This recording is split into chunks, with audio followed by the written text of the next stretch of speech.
Bonjour. Je voudrais faire ce matin un culte qui soit différent sans être différent. Nous avons parlé la semaine dernière des 7 dernières paroles du Christ. Et je voudrais garder ces 7 paroles et passer à un autre niveau. Mais pour cela, je vous demandais de vous tenir à 2 passages principaux, Genèse chapitre 1 et Genèse chapitre 2, versets 1 à 3.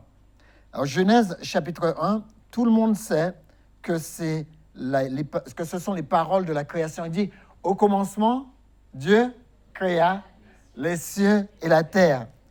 Et on nous dit qu'à ce moment-là, la terre était informe et vide, complètement vide, et l'Esprit de Dieu se mouvait au-dessus des eaux.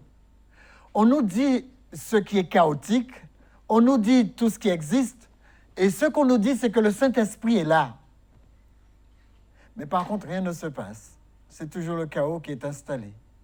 Et quand on regarde la suite, il nous dit, Dieu dit que la lumière soit. La première chose qui arrive, c'est la lumière.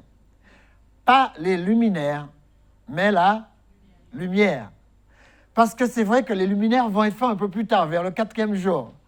Et là, on nous dit au premier jour que la lumière était là.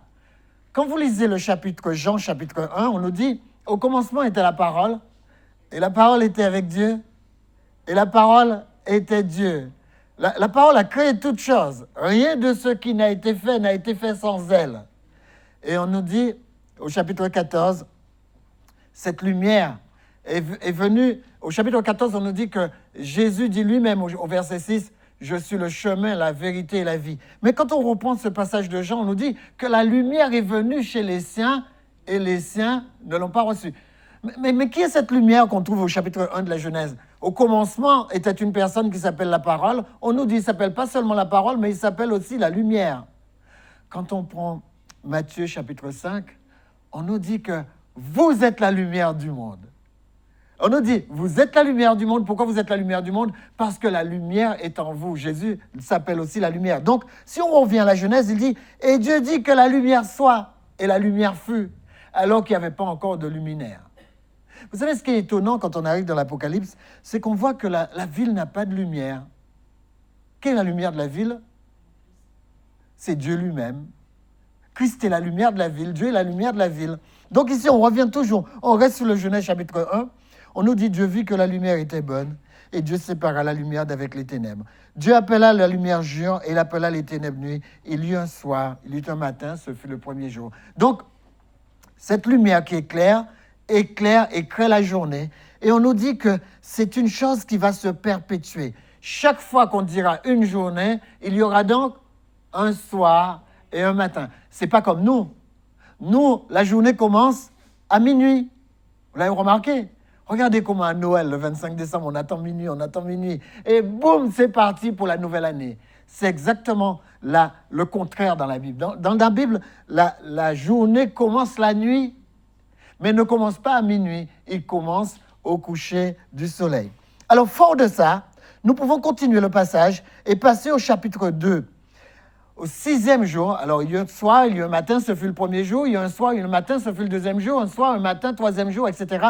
Et on nous dit qu'on arrive au 6e jour. Ainsi furent achevés les cieux et la terre et toute leur armée. Dieu acheva au 7e jour son œuvre qu'il avait faite et il se reposa au 7e jour de tout ce qu'il avait fait. Qu'est-ce qu'il a fait le 7e jour? Il a créé le repos. Vous savez ce que ce mot signifie? Quand vous vous reposez, qu'est-ce qui vous arrive? Quand vous vous reposez, on est bien, c'est-à-dire on est... Janie a dit ce matin que l'Éternel nous a dit, je connais les projets que j'ai formés sur vous. C'est des projets de quoi? De paix. Et qu'est-ce que vous avez dit ce matin? Vous n'avez pas dit de paix. Vous avez dit le verset comme ça. Je connais les projets que j'ai formés sur vous, projets de bonheur et non de malheur. Parce que le contraire du malheur, c'est quoi? C'est le bonheur pour vous. Mais dans la Bible, le contraire du malheur, c'est la paix. Donc le mot repos ici induit le mot shalom, qui est le mot paix. Et même la Bible dit que Dieu est le roi de paix. On dit Melchisédek aussi est le roi de paix. Et on dit dans Ésaïe 9 que Jésus est le prince de paix. Donc, En fin de compte, c'est quoi le bonheur? Le bonheur, c'est qu'on nous donne la paix. C'est pourquoi Jésus dit en partant, je vous laisse ma paix, je ne vous donne pas ma paix comme le monde le donne. La prochaine fois que vous dites aux gens, donnez-moi la paix, vous lui aurez dit, donnez-moi le bonheur. D'accord? Et c'est ça que Dieu veut nous donner. Donc, retournons à nos versets.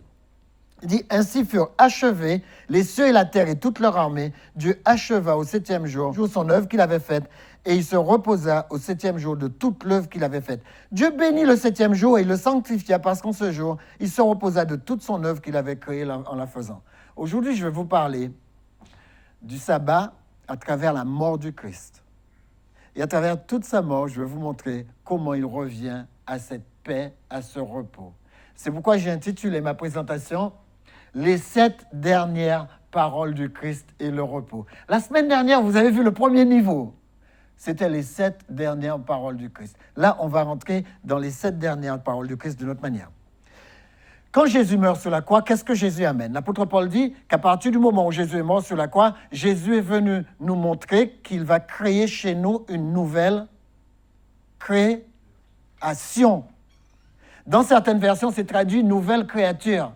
Les choses anciennes sont passées, voici toutes choses sont devenues nouvelles. Dieu va créer une nouvelle création. On a traduit « nouvelle créature », mais en grec aussi, ça veut dire « nouvelle création ».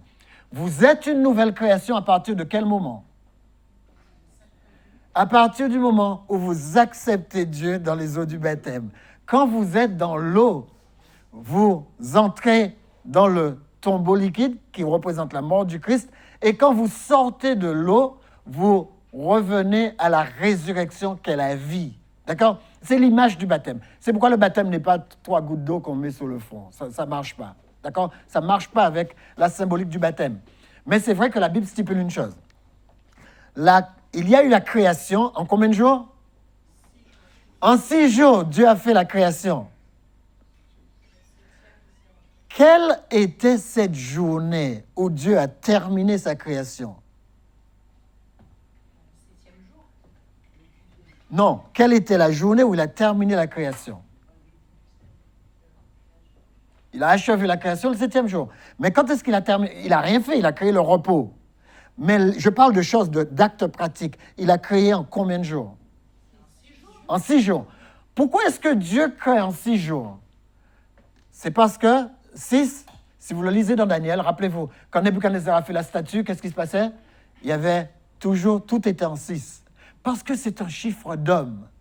Quand Dieu fait tout pour l'homme, il le fait en 6 jours.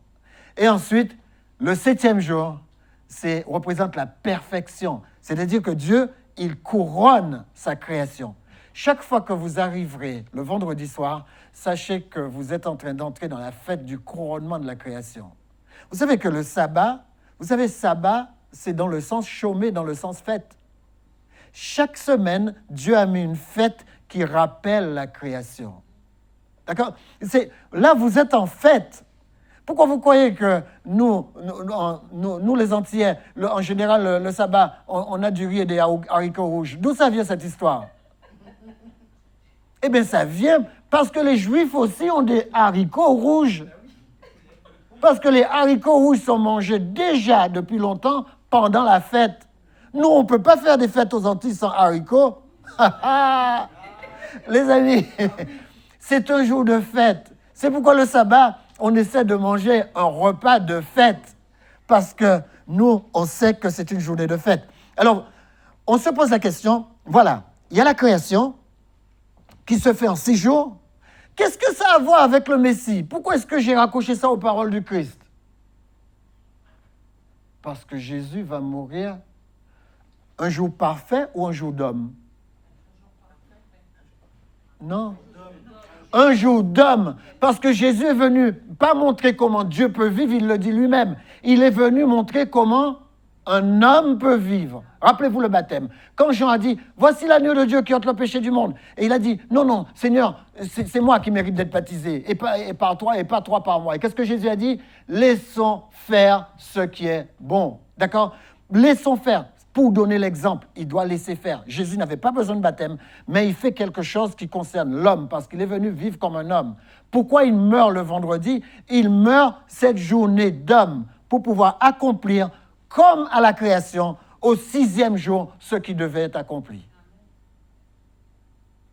Et le samedi, qu'est-ce que la Bible dit?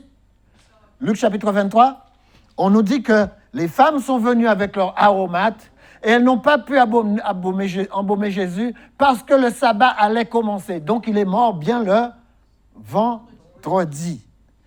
Vous savez en combien de temps il est mort? Il n'est pas seulement mort le 6e jour. Vous savez en combien de temps il est mort? Non, il s'est reposé le samedi, il est resté endormi le samedi. Mais vous savez combien de temps il est mort? Ça vous n'avez jamais essayé d'imaginer combien de temps il est mort? Bon, il faut être triste, mais pas autant. Dans Marc 15, verset 25, on nous dit qu'il est monté sur la croix, sa crucifixion a commencé à la 3e heure. Et à quel moment il est mort? Il a dit, Eli, Eli, Saba, la Mactami. Qu'est-ce qu'il dit? Dans Luc, il nous dit qu'il est mort à la 9e heure. Alors, 3e heure, 9e heure, il y a combien d'heures? Vous savez pourquoi? Encore le chiffre d'homme. Jésus meurt pour les hommes. Il ne meurt pas pour les animaux. Il ne meurt pas pour les dieux. Il meurt pour un homme. Tout devait être régulé par ce chiffre 6. D'accord? Et donc, une fois que Jésus est mort, 6 heures plus tard, ça nous montre que, comme c'est un nombre d'hommes, ça nous montre qu'il est mort pour le péché de l'homme. Il n'a pas porté un autre péché. Et c'est vrai que c'est à cette 9e heure, il dit « Père, Père, pourquoi m'as-tu abandonné ?» On nous dit même que quand Jésus meurt à cette heure-là, le soleil la terre était en train de s'obscurcir. Vous voyez comment ça revient? On a l'impression de quoi? Jésus est en train de rejouer quoi? La création. Nous, on a fauté à la fin de la création. Jésus refait une nouvelle création. Il repasse par les mêmes modalités pour pouvoir nous entraîner dans une nouvelle création. Vous savez, quand les gens vous disent que l'Éden, c'est terminé, même tout ce que Jésus a promis dans l'Éden, c'est complètement faux. Vous savez à quoi il pensait quand il était encore sur la croix? Quand on a quitté l'Éden, l'Éden signifiait, comment l'Éden est traduit? Paradis. Et qu'est-ce qu'il dit à celui qui est sous la croix? Aujourd'hui, tu seras avec moi dans le paradis. D'accord? À quoi Jésus pense quand il est venu? Quand Jésus crée l'homme, il a créé un paradis pour le mettre. Et quand Jésus recrée l'homme, qu'est-ce qu'il fait? Il est en train encore de penser au paradis. En fin de compte, on a perdu l'Éden. Et Jésus est en train de nous montrer qu'à la recréation, il va nous ramener où? En Éden.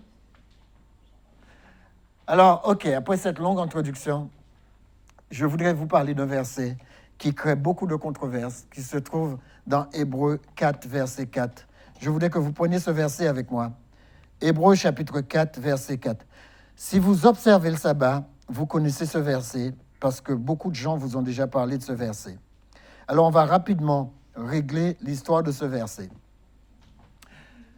Hébreux 4, verset 4, je commence.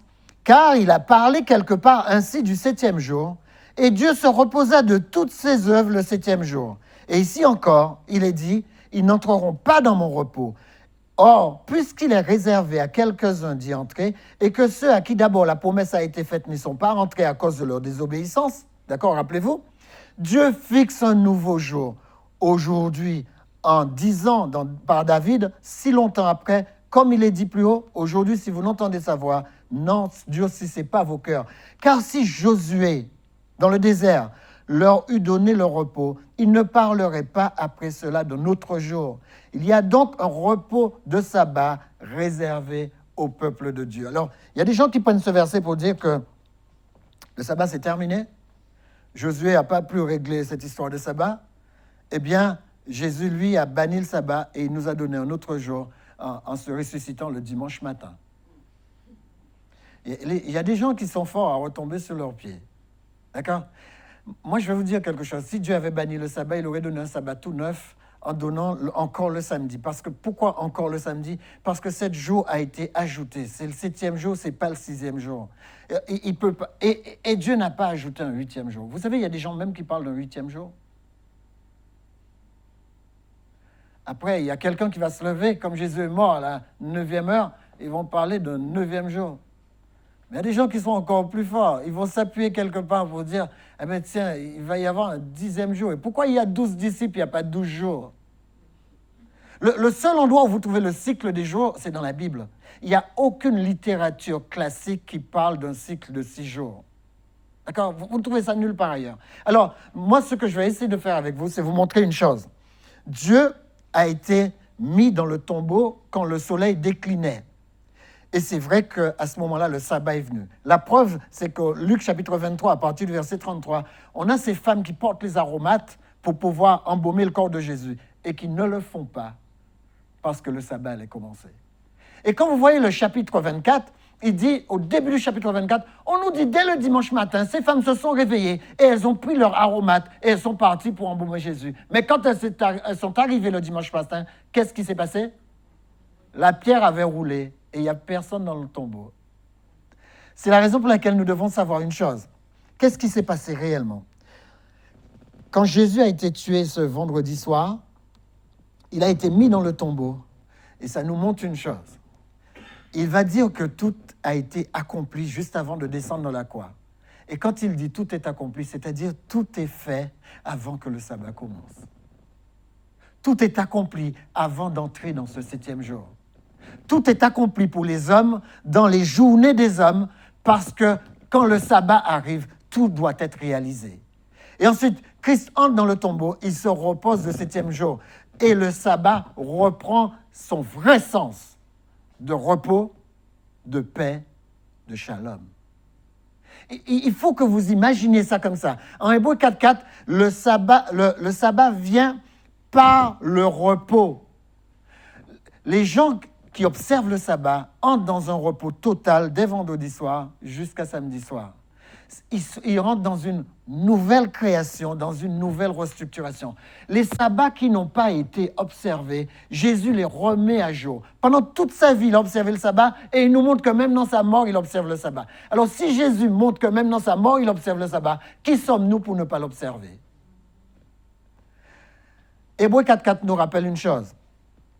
Dieu doit accomplir son œuvre comme son Père l'a accompli avant le Shabbat. Quand Dieu a accompli son œuvre dans le Jardin d'Éden, il l'a fait avant le Shabbat. Et ensuite, il a créé le Shabbat, rempli d'une seule chose, le repos, la paix. C'est tout ce qu'il y a dans le sabbat. Et il ne l'a pas appelé le jour de l'homme. Il l'a appelé le repos de l'Éternel. Vous avez remarqué comment Dieu appelle le Shabbat? Il dit, c'est le repos de l'Éternel. Dieu a besoin de se reposer?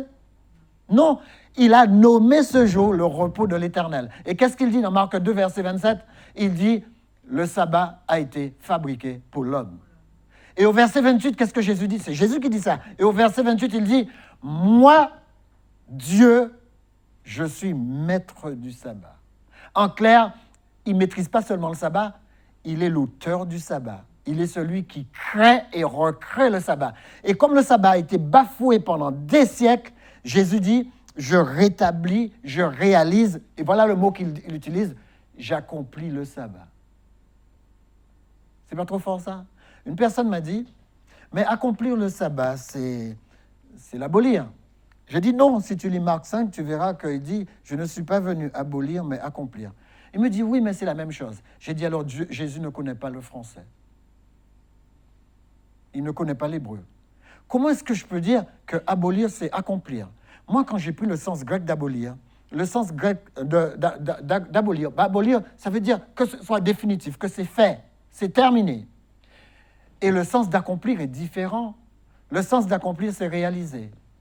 Le sens d'accomplir, c'est faire en sorte que la chose soit pour ce qu'elle devait être. Je vais vous donner un exemple.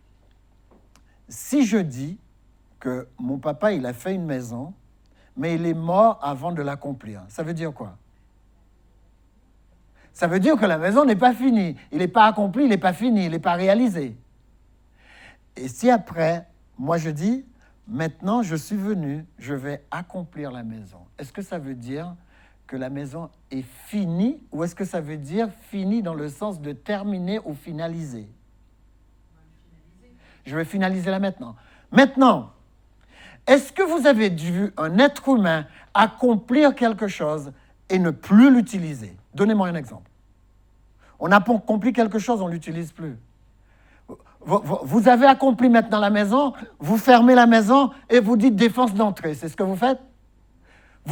Il y a un chemin à accomplir. Vous accomplissez le chemin et vous dites maintenant plus aucune voiture va rouler dessus. Vous faites ça? C'est ça le sens d'accomplir. Le sens d'accomplir, c'est finaliser quelque chose pour que la chose puisse entrer dans son usage. Quand on dit que Dieu a accompli les commandements, ça veut dire, moi je suis venu, j'ai fait pour vous ce qu'il fallait faire par rapport aux commandements, et à partir de maintenant, vous avez un exemple devant les yeux. Est-ce que vous avez un exemple pour ne plus mettre en application les commandements? Non. Vous avez un exemple à suivre. Parce que l'apôtre Paul dit, devenez mes imitateurs comme je le suis moi-même de Christ. Donc, nous allons nous dépêcher. Nous connaissons les 7 textes. Alors, je vais juste les repasser pour le fun, mais vous les connaissez. Père, pardonne-leur car ils ne savent ce qu'ils font. Voilà notre première notion. Quand vous entrez dans le sabbat, vous devriez comprendre que vous entrez dans le repos. Pourquoi est-ce que Jésus dit « pardonne-leur car ils ne savent ce qu'ils font » Ça, c'est le deuxième niveau. Le premier niveau, on l'a vu la semaine dernière, c'est parce que si vous ne pardonnez pas, vous êtes empoisonné. Si vous ne pardonnez pas aux autres, vous allez avoir un problème de rancune et de haine. Et Dieu ne veut pas ça. Comme on l'a dit ce matin, Dieu veut que vous vous déchargiez. Voilà le deuxième niveau. Le deuxième niveau, Père, pardonne-leur car ils ne savent ce qu'ils font.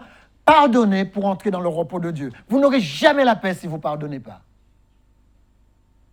Vous ne pouvez pas venir, vous ne pouvez pas dire, vendredi soir, j'ai accompli tout ce qui était de l'homme, j'ai fait mon travail comme il faut, j'étais avec les collègues comme il faut, j'ai fait tout ça jusqu'à vendredi, et le samedi maintenant, j'entre dans le repos de Dieu, alors que vous détestez quelqu'un au travail.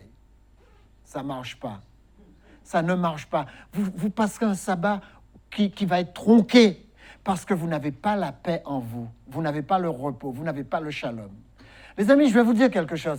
Aimez les gens pour être classe. Parce que c'est la première personne à qui profite le pardon, c'est vous. Aimez les gens pour être de qualité divine. Quand vous aimez, vous êtes comme Dieu. Excusez-moi. Quand vous aimez, vous êtes comme Dieu. Parce que, et surtout, quand vous aimez quelqu'un qui n'est pas aimable. Vous voulez être comme Dieu, cherchez quelqu'un qui n'est pas aimable. Et aimez-le. Je vous assure, si vous faites ça, vous allez voir. Faites l'exercice. Moi, j'appelle ça un entraînement. Vous savez, David n'est pas venu devant Goliath la première fois et dire « Je vais voir comment fonctionne la fronde. » D'accord? Vous devriez être pareil. Faites fonctionner votre amour. On a dit ce matin, quand vous êtes sous le pied, plus vous gérez mal et plus vous allez avoir de la douleur. Eh bien, entraînez-vous à gérer bien. La personne ne m'aime pas? Eh bien, les amis, réfléchissez comment l'aimer. Réfléchissez. C'est un entraînement. Et vous allez voir, quand vous allez passer ce cap de l'amour, eh bien, vous allez tomber. Tous les samedis, vous serez dans le repos de Dieu. Il y a des gens qui viennent charger pour adorer Dieu. Faites pas ça. Entraînez-vous pendant les 6 jours d'homme, afin que quand vous entrez dans le 7e jour qui est réservé à la divinité, le repos de l'Éternel, vous puissiez être réellement en repos. Ça, c'est le deuxième niveau. Maintenant, voilà le texte. L'un des malfaiteurs était à côté de lui, et puis essayait de le condamner. Et voilà ce que Jésus dit. Je te le dis en vérité, tu seras avec moi dans le paradis. Pourquoi?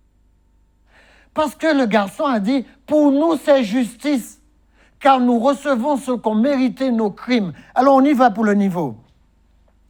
Aider celui qui traverse le même problème à trouver la paix. Jésus, lui, il dit, écoute, le gars a le même problème que moi, on est tous les 3 sur la croix. Maintenant, je dois aller plus loin. Je dois lui assurer de la paix quand sa repentance se fait. Sa repentance se fait sur la croix, je lui assure la paix sur la croix. Les amis, pourquoi Dieu nous a envoyés? Pourquoi Dieu nous a donné le sabbat? Dieu veut que le repos que vous avez là, la paix que vous avez là, vous puissiez le transmettre.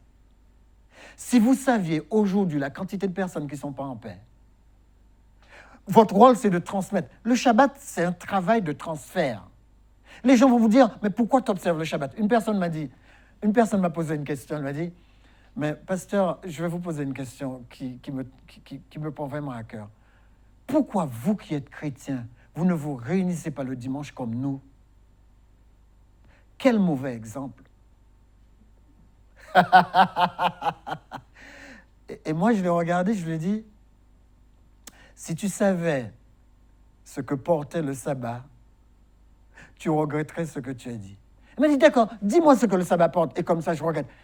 J'ai fait la première étude avec elle. Vous savez, la première étude sur le sabbat, les 10 premières raisons d'observer le sabbat. Et vous savez, là, je lui ai dit, maintenant que j'ai fait les 10 avec toi, si tu veux, tu peux ne pas venir à la suite. Parce que ma deuxième étude, c'est les 10 autres points pourquoi j'observe le sabbat.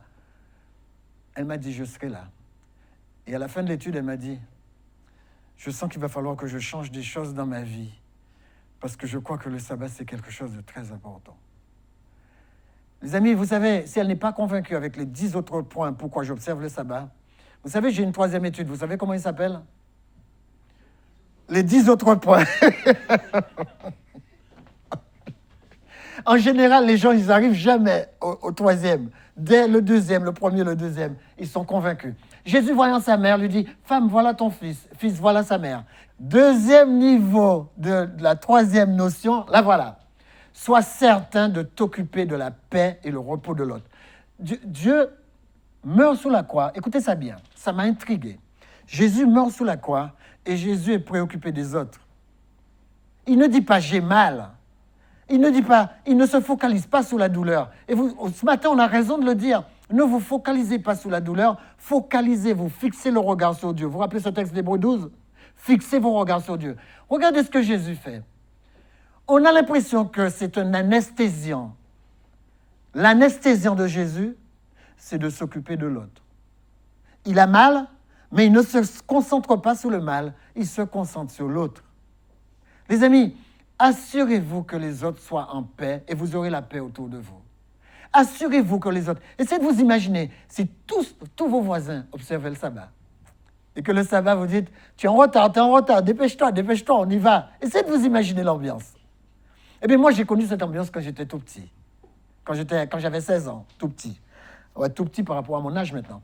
Quand j'avais 16 ans, j'ai connu ça. Nous, on sortait avec notre Bible sous le bras. Maintenant, c'est vrai que c'est un téléphone qu'on met sous le bras.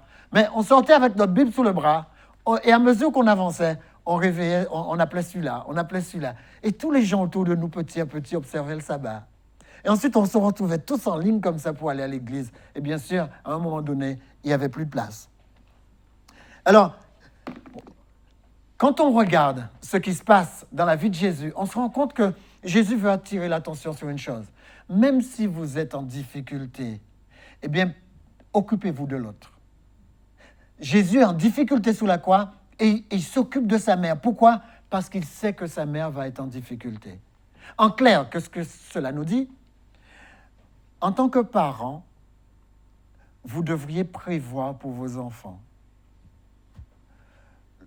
Même le jour où vous quittez la planète, vous êtes responsable si vous n'avez pas préparé les choses pour que vos enfants soient en paix, pour qu'ils ne soient pas en repos. Moi, j'étais aux Antilles et j'ai vu une grande famille, quand je vous dis une grande famille, qui possédait toute une colline. Le monsieur a fait 13 enfants. Et le monsieur a toujours hésité à faire un testament. Et quand je suis retourné aux Antilles au mois de novembre, le monsieur est mort. Et ses enfants marchaient maintenant avec un sabre dans leur voiture. L'un voulait hacher l'autre pour la colline. Qui est responsable? Ce n'est pas les enfants. Ce ne sont pas les enfants qui sont responsables. La Bible nous dit que même si on t'a pendu sur une croix et que tu es en train de mourir, eh bien, fais comme Jésus. Inquiète-toi de ce qui va se passer après ta mort. Nous sommes responsables de notre vie et nous sommes responsables d'après notre vie. C'est pourquoi il y a des testaments. Nous sommes responsables. On ne laisse pas sa famille dans la destruction. Alors moi, j'ai 3 enfants, j'ai rien prévu et je leur ai mis une maison entre les mains. Maintenant, qu'est-ce qu'ils vont faire? Acheter des gants de boxe.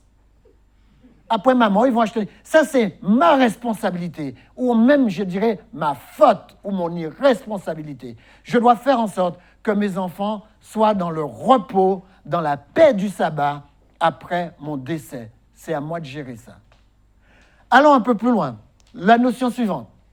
On nous dit, Dieu, il a dit, Eli, Eli, lama sabachthani. Mot à mot, Eli, elle, l'Éternel, mon éternel ou mon Dieu, lama c'est pourquoi, sabachthani, abandonné. Et vous voyez bien, les mots en hébreu se terminent facilement, regarde, il y a toujours le i, mon Dieu, c'est le mot qui est là, c'est moi. Mon Dieu, pourquoi moi tu as abandonné? Eh bien, que nous apprend cette notion? Jésus est sur la croix et quand il dit cette phrase, il nous apprend à réaliser qu'il y a des choses qu'on ne comprendra pas jusqu'à notre arrivée au ciel et que malgré ça, nous devons garder notre paix. Vous avez entendu ce que j'ai dit? Il y a des choses que vous ne comprenez pas, mais ces choses n'ont pas à vous enlever votre repos. Toutes ces choses que vous ne comprenez pas, prenez l'habitude de remettre ces choses entre les mains de Dieu parce que vous ne devriez pas perdre votre paix. Ça veut dire que tous les hommes recherchent la paix et qu'on a l'impression que la paix fuit. Et c'est pourquoi Jésus dit dans Jean 14, 23, « Je vous laisse ma paix, les amis. Je vous demande de ne pas être troublés. Si vous avez la foi, si vous avez confiance en moi, ne soyez pas troublés. Quel que soit ce qui se passe, ne soyez jamais troublés. » Les chrétiens qui ont la crainte de croix, il dit, mais que peut me faire un homme? La crainte de croix. Et de toute façon, même s'il tue le corps, il ne peut pas tuer l'âme. Je sais que ça peut faire mal, mais même s'il tue le corps, il ne peut pas tuer l'âme. C'est ça le plus important. Les amis, jusqu'à votre arrivée au ciel, gardez votre paix, transmettez votre paix et restez dans le repos de Dieu. Voilà la leçon de cette phrase. Après cela, Jésus, qui savait que tout était déjà accompli, a dit « j'ai soif ». Nous devons apprendre que nous avons des besoins. Si vous ne reconnaissez pas vos besoins devant Dieu, Dieu ne peut pas résoudre vos besoins. D'accord? Je ne dis pas ça. Je ne dis pas ça pour que vous allez pleurer pour Dieu. C'est pas ça. Mais ce matin, on a dit qu'il faut reconnaître. Si vous êtes malade, reconnaissez que vous êtes malade. Dites à Dieu, « Hey Seigneur, il y a quelque chose qui ne va pas là. Mon corps me fait mal. Aide-moi à garder le regard sur toi. Mais toi, selon ta promesse contenue dans Ésaïe 53, verset 5, que tes meurtrissures commencent ma guérison. » C'est une pétition, la prière. Vous allez, quand est-ce qu'on fait une pétition? Quand on a droit à quelque chose. En tant que chrétien, vous avez des devoirs, certes, mais vous avez aussi des droits. Alors, les amis, quand vous dites « j'ai soif », vous êtes en train de dire à Dieu « je dépends de toi ». Je suis dans la dépendance de toi. Les amis, une personne qui dit « j'ai soif » doit savoir partout où il a soif. Je vais vous donner un exemple que personne ne cite. Quand vous voyez la femme de votre prochain et que vous avez soif de la femme de votre prochain, quand vous voyez le mari de votre prochain, que vous avez soif du mari de votre prochain, Dieu vous demande de lui emmener ça aussi. Il y a trop de gens qui ont soif de la femme ou du mari de son prochain et qui jouent l'ignorant. Ils disent « Ah non, non, ah non, non, ah non, non ». Et quand vous vous trouvez dans le cul-de-sac, vous tombez dans le mal. Pourquoi? Parce que vous n'avez pas reconnu que vous aviez cette tentation. Alors voilà ma réplique. Quand vous avez la moindre tentation, c'est une soif. Amenez cette soif à Christ. Amenez cette soif à Christ. Parce que si vous ne commencez pas par reconnaître que vous êtes tenté, vous êtes en train de camoufler, sans vous en rendre compte, des choses qui risquent de vous bouleverser. Les amis, on disait ce matin, toutes les soifs que nous avons, toutes les choses que nous avons, amenons-le à Dieu. Parce que seul Dieu peut donner le repos à toutes les soifs. Toutes les soifs, tous les manques que vous avez, tout ce que vous avez. Vous avez des soifs financières? Ne jetez pas la maison ou la voiture de votre prochain. Ça ne peut rien faire pour vous. Amenez votre soif, dites, Seigneur, t'as vu, il roule en BMW? Moi aussi, je veux une BMW. Vous demandez ça à votre Seigneur. Vous croyez que c'est plus mal d'aller lui demander une BMW que de continuer à zioter la BMW qui passe? Il a dit, tous vos fardeaux, toutes vos soifs, emmenez-les-moi. C'est moi le Seigneur qui peut étancher votre soif. Notion numéro 5, donc, reconnaître tes besoins afin de les décharger sur Christ. Et la notion numéro 6, l'avant-dernière notion, quand Jésus a pris le vinaigre, il dit, tout est accompli. Ce vendredi soir, il accomplissait tout en notre faveur. Il accomplissait le fait d'entrer dans le repos de Dieu. Alors, voilà ce que ça nous ramène. À ce niveau-là, Christ habite en chacun de nous. Rappelez-vous le passage, il dit, si je vis, ce n'est plus moi qui vis, c'est Christ qui vit en moi. Voilà le deuxième niveau. À partir de maintenant, vous avez compris ce que vous devez faire? Vous devez accomplir tout ce qui doit être accompli avant d'entrer dans le sabbat de Dieu. Et durant votre vie, vous devez accomplir tout ce qu'il faut accomplir parce que vous allez vivre un sabbat éternel. Qu'est-ce qu'il faut accomplir? La première chose, c'est accomplir le caractère de Dieu en chacun de nous. Si vous voulez vivre le repos de Dieu, changez de caractère. Vous savez, il y a des choses comme la haine, comme la rancune, comme la tentation, comme toutes ces choses doivent être dépassées. Appuyez-vous sur Romains 6, verset 14. J'aime bien ce passage. Il dit, « Car le péché n'aura plus jamais aucun pouvoir sur vous. » Une personne m'a dit une fois, « Mais vous savez, Jésus est réellement Dieu ?» Je lui dis oui. Et il me dit, pourquoi est-ce que Jésus dit, avant de dire tout est accompli, « Mon Dieu, pourquoi m'as-tu abandonné ?» Il dit, il est en train d'appeler à Dieu. S'il est Dieu lui-même, pourquoi il ne s'appelle pas? Je lui dis, le passage est plus fort que tu ne crois. Je lui dis, il y a deux textes qui appuient ça. Le premier texte se trouve en Somme 45, verset 8. Le deuxième se trouve en Hébreu 1, verset 9. Et voilà ce qu'il dit. Dans ce verset, il dit, « Mon Dieu t'a oint. » Il dit, « Éternel, mon Dieu t'a oint. » On est en train de montrer que Dieu oint Dieu. Ça veut dire quoi? Que quand Dieu était sur la croix, Dieu se séparait avec Dieu. C'est encore plus fort que tu ne crois. Parce que si Dieu est capable, à cause du péché qu'il porte, de se séparer de lui-même, c'est que le péché est vraiment abominable. Et quand il dit « Mon Dieu, pourquoi m'as-tu abandonné ?» il a l'impression qu'il y a une distance qui se place entre lui et Dieu. Cette distance, c'est la distance de la séparation d'avec le mal. En fin de compte, Dieu est en train presque de se séparer de lui-même pour nous asseoir dans sa manière de vivre. En fin de compte, qu'est-ce que ça veut dire mot à mot? Dieu est déchiré par notre faute. Dieu, il est déchiré, il est déchiqueté par ce que nous avons fait. Et il nous dit, pourquoi est-ce que je le porte?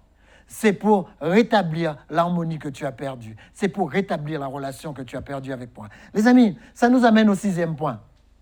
Jésus s'écria d'une forte, « Père, je remets mon esprit entre tes mains. » Et c'est là qu'on nous dit que vers la 9e heure, il expira.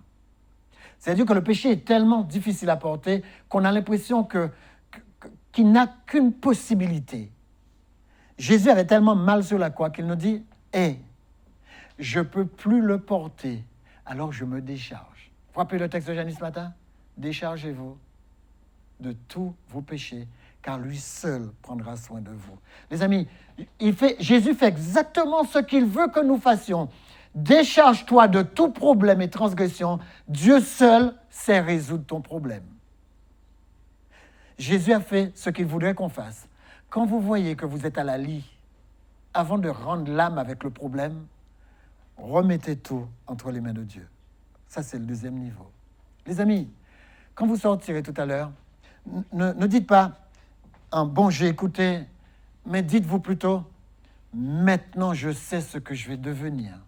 Je vais devenir un enfant de Dieu avec la puissance que Dieu me permet de reposer sur moi. » Dieu se permet de reposer toute sa puissance. Ça s'appelle la koach en hébreu. C'est-à-dire Dieu met son pouvoir, sa puissance, sa force à notre disposition.